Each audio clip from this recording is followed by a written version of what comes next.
And we're live with Performer's Dream. I am super excited to be here today with my good friend and mentor, Danny Ray. Welcome, Danny. Hey, thank you for having me on, Ty. Looking forward to seeing what happens, seeing what questions you have for me. Maybe nothing. I I, don't know. I mean, we've got years at this point. So Yes. Danny was the first magician I ever saw perform live after I started to learn how to do sleight of hand stuff. I showed up at what was it? The Youth Workers Convention in Anaheim, somewhere around 2002, 2003. I Maybe think. 2004. Yeah, I think 2004. Okay. Something like that. Yeah. Was that the first one you did? Was 2000? 2003 would have been the first, and it would have been in Arizona and then Okay. Charlotte, somewhere else. So I know it had to be 2004-ish. Yeah. Okay. There we go. So 2004. He was kind enough to kind of hang out after a little breakout show and kind of talked. And I was thinking about it today. I was like, I have no idea how we stayed so well in contact during that era. Like today it seems easy, but I'm like, Yeah, I yeah, don't know yeah. what we did. Like, We were probably MySpacing each other. yeah, something. So it was funny. But Danny has been doing this for a long time as a professional magician.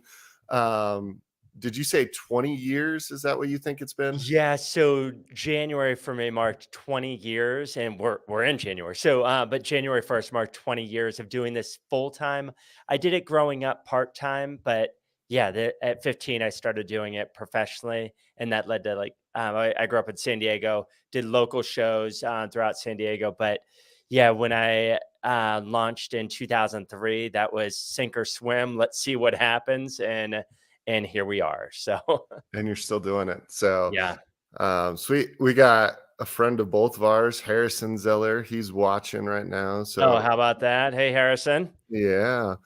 So that's fun. So 2003 went full time. Since Yes. then, I mean, you have done about everything most magicians dream about doing. You do it professionally. You have fooled Penn and Teller, which I have the link for that video in the chat already. So if you haven't seen that, go watch that. It's a super fun performance. You've written 2 books now, correct? Uh, the two main books. There's 3 others that I wrote, but nobody would know about those. But yes. Including me, which that says something. Hey, Because there you go. and the most recent one is my favorite title of a book probably ever, and it is called "No, I Can't Make Your Wife Disappear." Yes, how I got that title, magicians get asked that question all the time. Can you make my wife disappear? And so that became my answer. And my wife and I were coming up at that time at celebrating 25 years of marriage, and we really wanted to give back to the community. And so that was one of the ways that we were giving back. Yeah. Nice. And you guys have a podcast that you're doing together now. We do. Yeah, it's called We Do Whatever It Takes. It's yeah, just our insight from a magician and a therapist on how how to get through the craziness of marriage. Yeah. Okay. And how's that been going? Because that's kind of a new venture for Yeah, you. it's a new venture. It's been going fantastic. We love doing it. It's a fun project for us. So we just made a decision. You know, we want to help other couples, but if we're not having fun, let's not do it. And but if you ever want to create problems for your marriage, write a marriage book. So it does at times. I think there's an extra pressure there that we didn't realize, but we're enjoying the process. Nice. That's awesome. And where can people find that? On pretty much anywhere. You could go to we do whatever it takes.com, but you could also download it on any of the major platforms for podcast. Awesome. So, Yeah, I actually haven't checked that out. So I need a new podcast. So I'll have to look into that one. there you go. So, all right. So let's dive into performing and Yes. your career. I mean, if it wasn't for you, I don't think I'm where I'm at today. Oh wow. I can remember And it's funny to look back at it because I think I was the oldest guy in the room.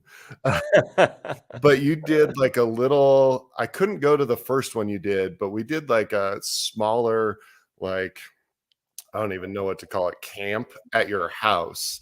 Uh, Yeah, yeah, yeah. that was basically how to become a professional magician. Like, we worked on tricks and stuff, but you had a lot of information about, how to do it as a living as well.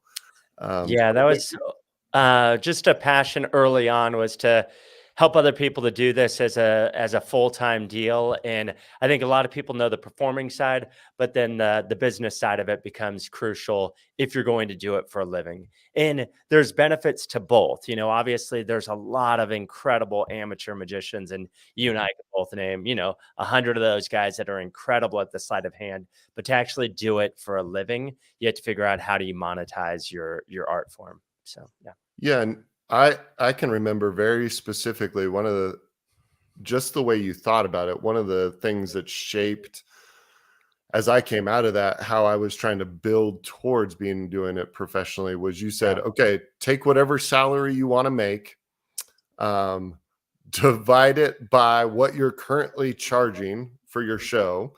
So, Yeah. and I can remember going, okay, I charge $300. I want to make $30,000 a year. Like, and then how many shows do you have to do at that? And then 100.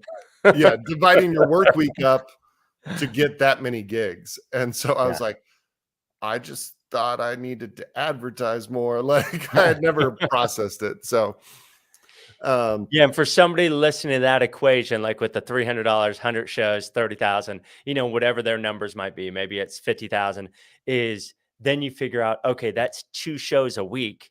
So that's what your work is. Your 40-hour work week is how do I get 2 shows a week? right.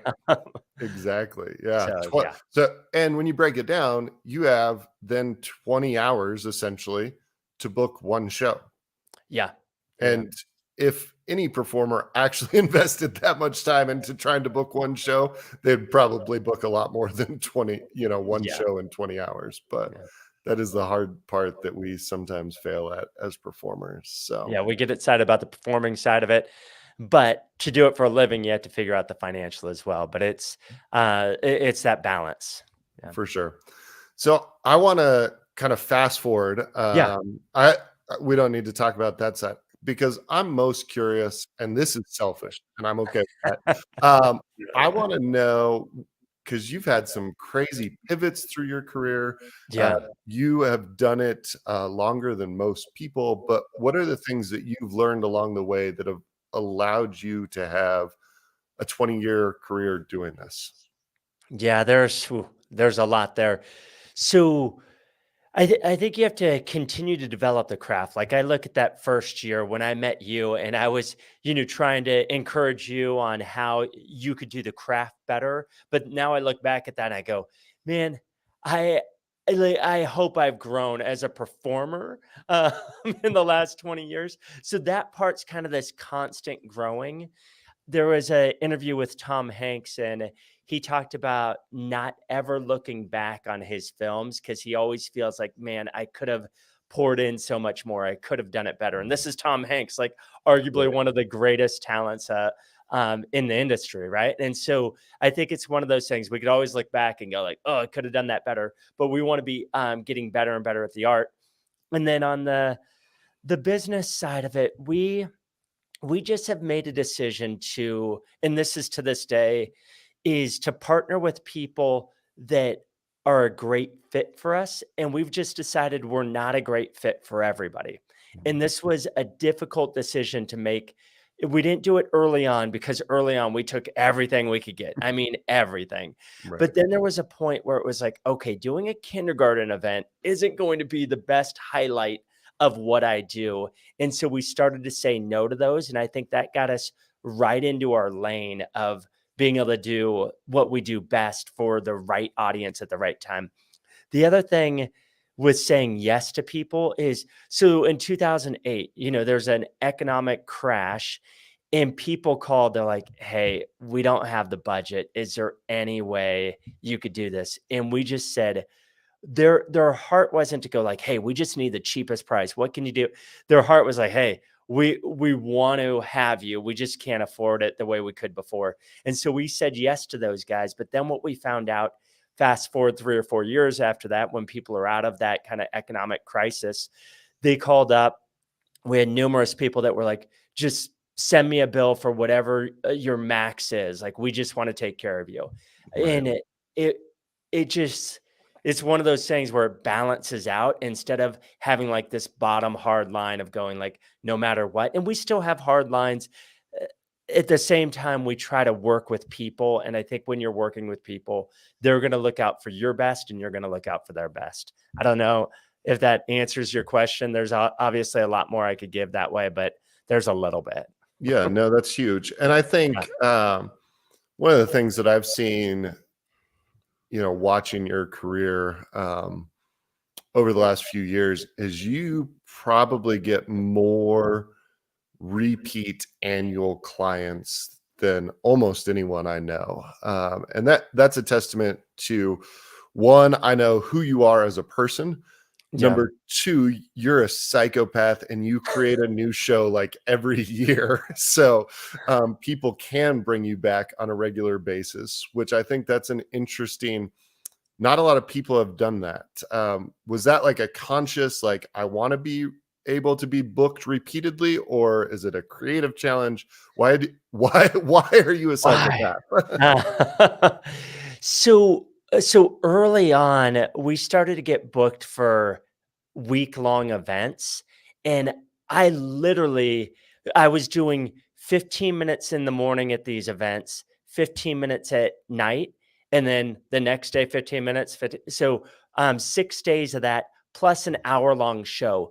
Literally, and this is not an exaggeration, it was anything I've ever thought of, ever done. How do I put that into the show right now? And so, I mean, I had my C-list material in the show, and I'm like, okay, I need to start to develop a lot more material for those type of events. And we've been booked for a lot of those. I don't get booked for a lot of those anymore, but early on, that just increased my ability to like expand my repertoire that way. And so then, yeah, with the repeat business, it's like you want to come back in and have something that's fresh. Now, I always try to find out, what their audience is. If the audience is 100% new, I'm not going to put a brand new show out. But if it's, 80% from last year, okay, we need to take some of that material that wouldn't necessarily be the best of the best and put that in, and then figure out some of the ones that I consider my best pieces and intertwine those into a new show. But yeah, I'm always thinking of new things and trying to develop and step up my game. Like, I hope my show this year's the best show I've ever done, and not look at last year and go like, man, it was so much better. Like, I want to keep increasing and being more effective. Yeah. Right. Which I think, I mean, at least all the stuff that I've watched over the years, you do a good job of pushing that forward. You push yourself way harder than most people do, for sure. Yeah. Well, I don't know what to say with that, but thank you, Ty. Take the compliment. It's all right. Thank you. So I know, Let and me really quickly on that is yeah, one of the things, like, you say that, and I just don't know. Like, I don't look left and right. I know that sounds dumb. I don't watch other people's like stuff online. I just like stay like in the books and, just different things that I think would help me to increase my effectiveness as a performer, and not look at like, oh man, and get all the comparison game going on and jealous. Like, I want to help other people out where I can if they want help with their career, but I don't want to get caught up and looking left and go like, man, they do it better. Oh, if I did that, I just want to like, move whatever I have forward. And so that's kind of how I look at that. So yeah. yeah, no, and that's awesome. I am not that way at all. I look at everybody.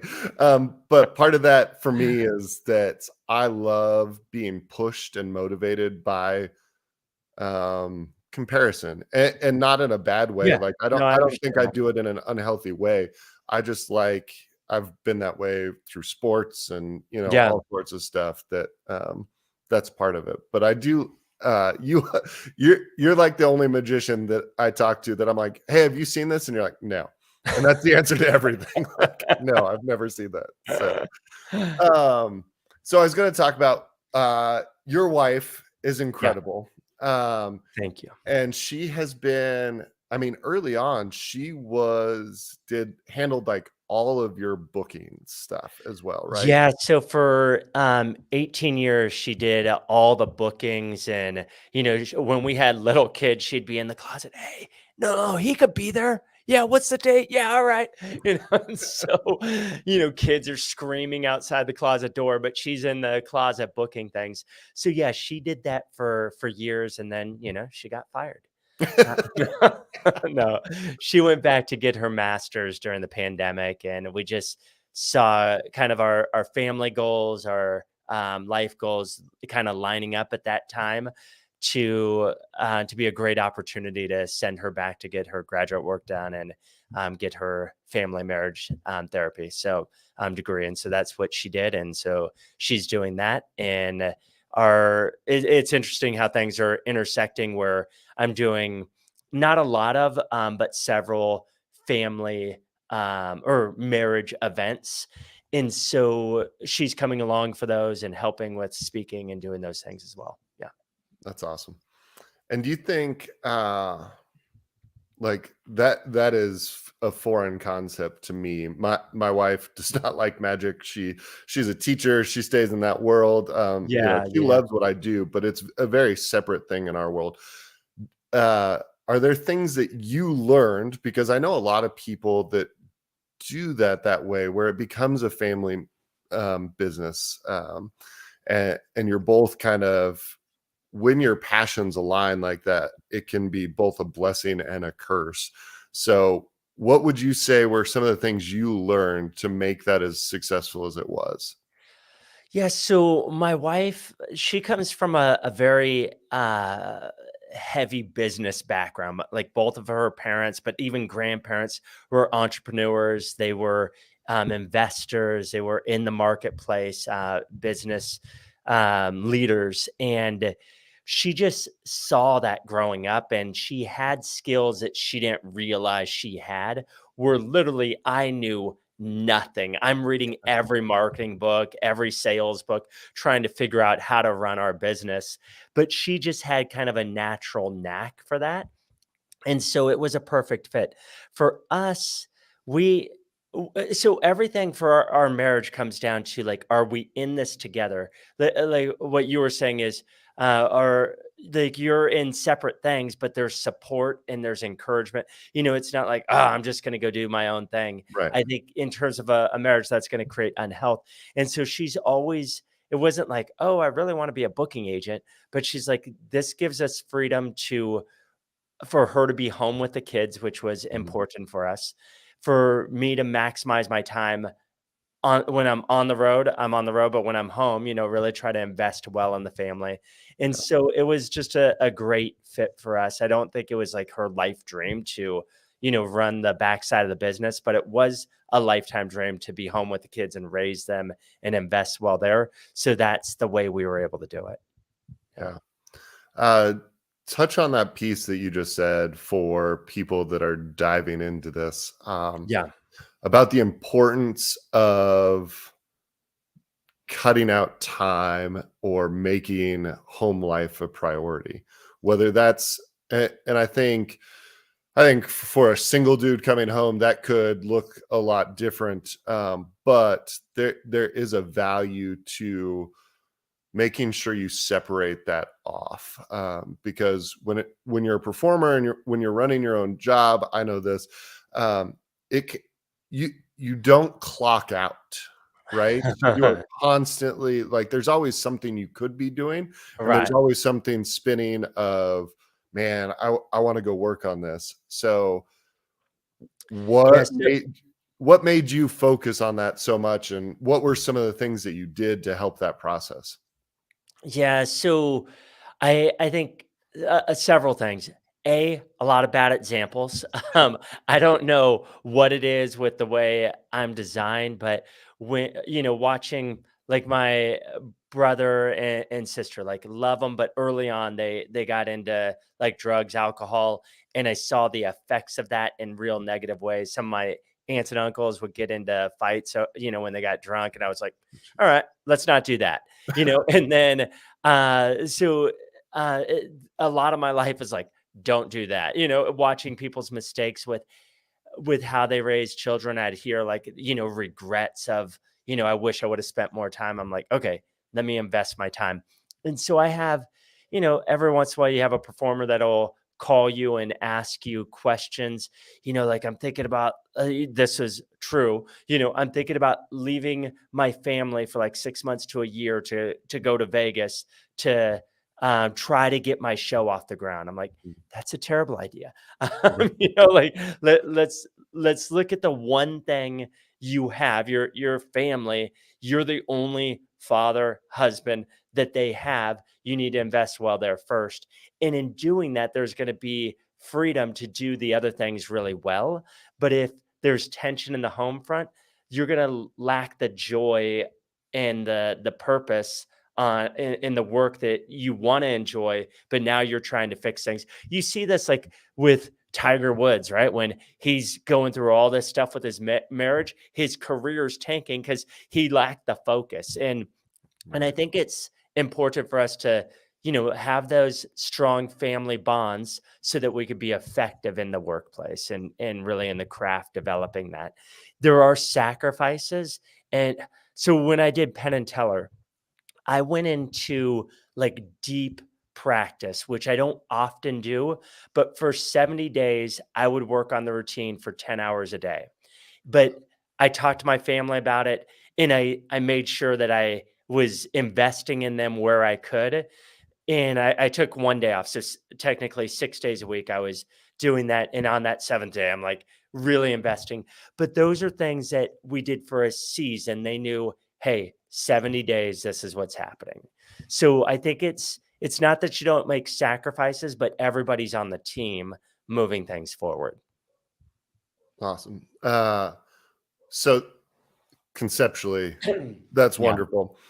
Now, what are some practices like, hey, this is what I did to make sure I was investing in them first? Like Yes. if you could go these are the top 2 or 3 things that I know I made a conscious decision to do to invest and they paid off. What were they? Yeah. So one, and my kids are 23, 21, and 17 now. And so as more or less adults, my 17-year-old, right?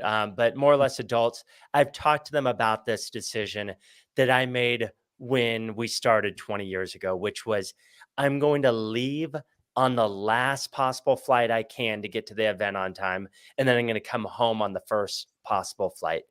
And what I was able to, so it was difficult on my body, sometimes taking red eyes or, getting up at 3 a.m., 4 a.m., which was and still is normal, so that I could prioritize them. But the statement I was able to say to them is that I I left at the last possible moment. I tried to maximize as much of my time as I could to be with you. Instead of like, hey, I'm in New York, I'm hanging out here, see you in a couple days, and Right. spend extra time at these locations. I've been in some crazy cool locations, but I try to enjoy those while I'm there, but not spend extra time there. So I think that's one of the biggest commitments I made to my family. And now I'm seeing the payoff of that. Like they know, like I invested as much time as I could with them. The second thing is prioritizing your calendar to so like my youngest, she'll graduate in June, and I already have that blocked off on the camera. Doesn't matter what the event is, doesn't matter what the offer is. I'm going to be at her graduation. And Right. so you have to make decisions on what are the things that are important as a family. This is silly. And if there's anybody listening that's a magician, we know there's one at least, right? Right. so, is Halloween, I probably have been booked for that event or called for that event more than any other day in history, maybe New Year's being a close second. Right. But I I made a decision in 2013. I'm done. There's, I'll miss birthdays. This is just a personal choice we made because we could celebrate a different day for a birthday. But Halloween, it's a little weird to say, hey, can you dress up and go knock on some neighbor's doors and ask for candy, right? Uh, and it's silly, but it's a fun holiday. We enjoyed it with our family. And so in 2013, we made a decision no more doing Halloween events, even though they paid well their opportunities. So that's the second thing I would say is carving out time, letting you have to determine your schedule Mhm. and make those things a priority for you. The third thing I would say is a lot of the performers I followed growing up, like Michael Close was one of them. Michael Weber was another. There's different guys that I kind of followed their careers and would read their books, and they would say, "Stop!" Like I hear guys that are obsessed with magic, where they're just like, "Magic's my life. All I think about day and night." And some of these early performers were like, when you watch a movie, when you read books, when you for Michael Close, when he would work on his music, it would inspire stories and ideas and thoughts and presentations for the magic. But when you're all engrossed in one art form, and trust me, I get wrapped up in the magic Mhm. side of things at times, but finding other avenues will actually help the art form. And so I've tried to invest my time in different hobbies over the years, from photography, from doing things with my kids. I've created different videos at times. So there's different things that I've tried to like invest time in to that I think help with the magic side of things. Yeah. Absolutely. Yeah. Uh, it's interesting when you make that transition from hobby or even part-time to full-time career, Yeah. how much you can get engrossed in that and how much effort it takes to then find other outlets, which I Yeah. think is super important, to try to just give balance and round things out. So I think that's a good word. Yeah, it's definitely, there's a lot. Like, I know for me, I enjoy running, and I'll get up in the hills where I live and watch the sunset. Have my dogs out there, and there's something about that that's just like, okay, the financial stuff. It's always been up and down. I think for some performers, are just like they think it's going to go like this. I've seen that with performers, but I think a lot of performers, it's a it's a difficult industry to be in, and there's ups and downs, and Mhm. you have to balance that. So, another like on the financial is I think it's a mistake to go like, "Wow, we had this incredible month. Let's go spend and, celebrate and all." And then you get out of balance with the finances, and because you don't realize in 2 months, maybe there's not as many shows or events or whatever you're doing coming in. Right.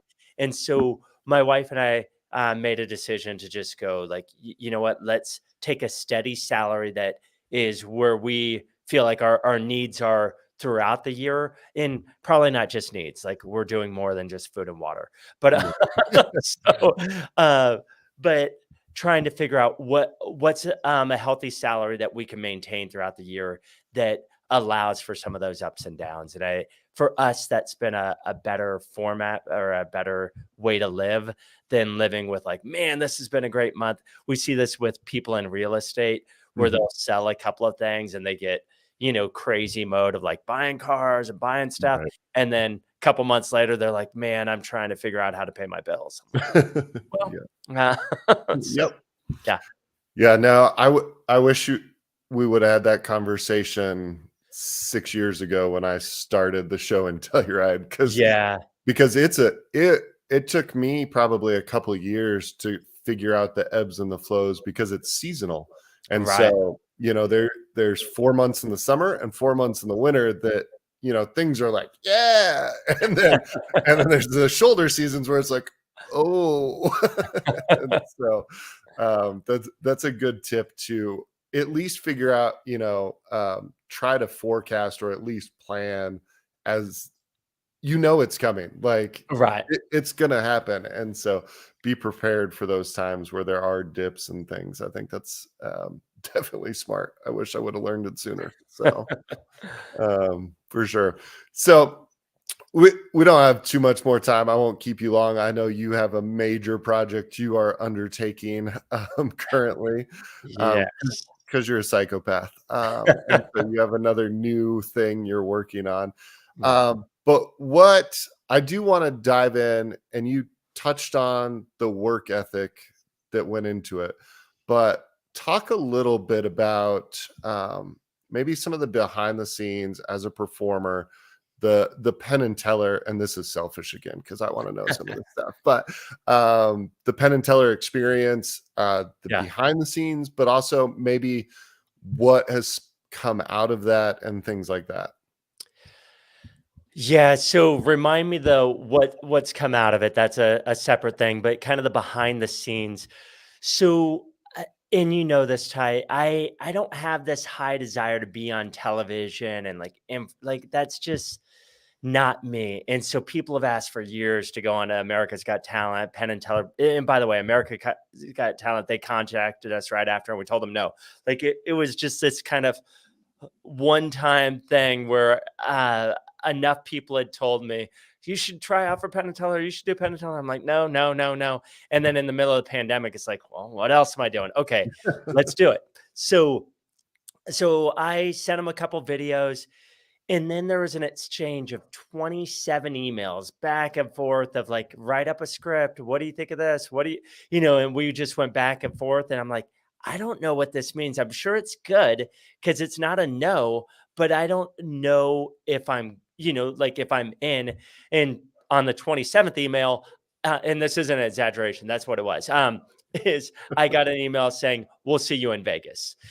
And so now I went from going like, "Oh, I sent in a video," to, "How am I going to fool them? Like, this is a show called Fool Us."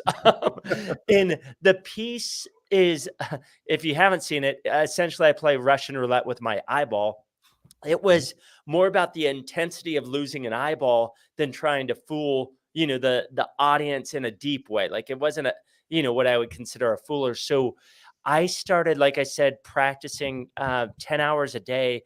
Part of that was developing the routine. And once I developed the routine with a new method, so when people online, I don't know how many thousands of comments are on there of like people who think they know the method.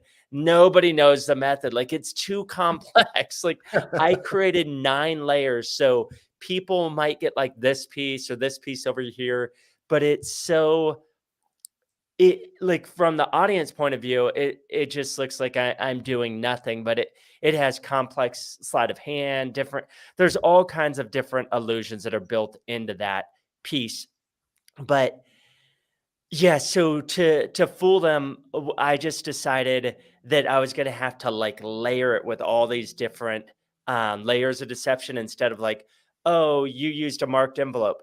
Like, literally and Michael Close, the magic consultant, he's like, "If they say that, it'll be like, 'It doesn't matter. Well, you switched this. It doesn't matter. You did this. It doesn't matter.'" Like, any one thing so Michael Close was like, "They're gonna have to get 3 of these." To Right. like really say that they fooled you or that you didn't fool them because it's just any one didn't give enough information to say, yeah, I'd put my eyeball behind that. Um, so yeah, and then with practicing, I set a clock for 1 minute and I would practice for 45 seconds, reset it, and start again at that 1 minute. And that's what I would do for 10 days straight, 10 hours a day. And yeah, and then I'd work on the next minute of the routine or the next Oh, 45 dang. seconds. And so that's how I developed that 5 minute routine. It's a little over 5 minutes, which they said was fine. Initially, it was like, do it in five. I was like, Right. I don't know if I can. You want me to do this extra stuff with the egg and a couple other things. I'm like, I'm trying. I'm trying to cut it down. So Right. uh, then we get about 10 days before, and there's a close friend of mine that basically said, I think you should throw in the towel. And I was like, what? And he just didn't feel like it was a good place for my career to go. He's like, I just, your career's, been explosive. He's like, I don't think, being on Penn and Teller's, for you. And I was just like, wow, this is crazy, And so, we really sought some wise counsel on that, and then, called this guy back up, and he was trying to protect me, and he's like, okay, Right. I get it.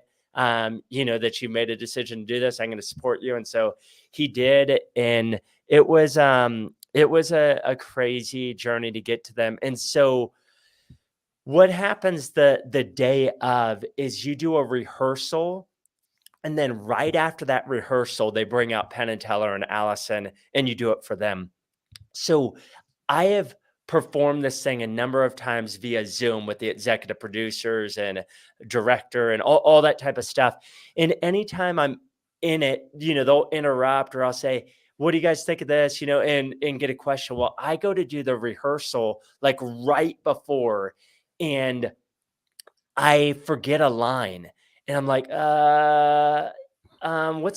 what's that line? And they have the script. Like, even though I went off script during the live thing, which they knew was a possibility. When you have Right. Allison there, you don't know what she's really going to say. Right. Keeps you on your toes. But there's just dead silence. They did not give me the line. I just like froze for like 30 seconds, and then I picked it back up. And then I remember my line was, I only have one shot to get this right. And I don't know if you've seen Hamilton. Have you seen Hamilton? Mhm.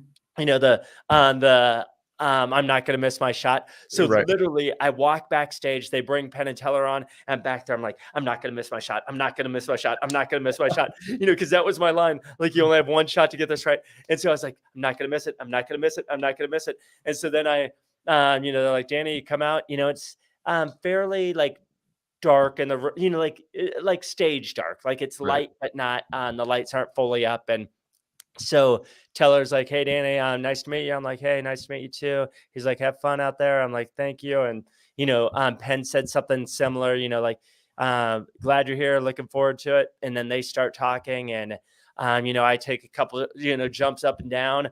I see Allison talking to the stage manager off to the left-hand side. And then the lights come up, and then essentially what you see on YouTube, minus a couple of cuts, but real minor, is exactly what I did. Like, I didn't stop for the performance that time. I just went all the way through.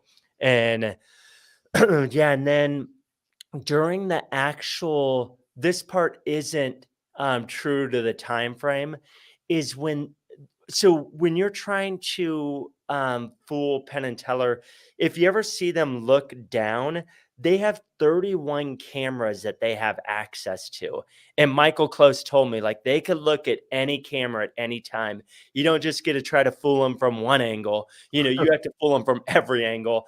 And Right. so when when I'm talking to Allison, that conversation's actually about 15 or 20 minutes.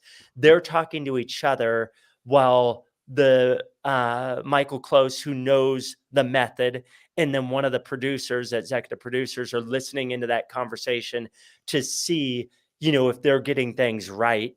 And then they pare all that down to like a minute that I talked to Allison, a minute that they're, saying whether I fooled them or not. So when Penn said, what did he say? He's like, you know,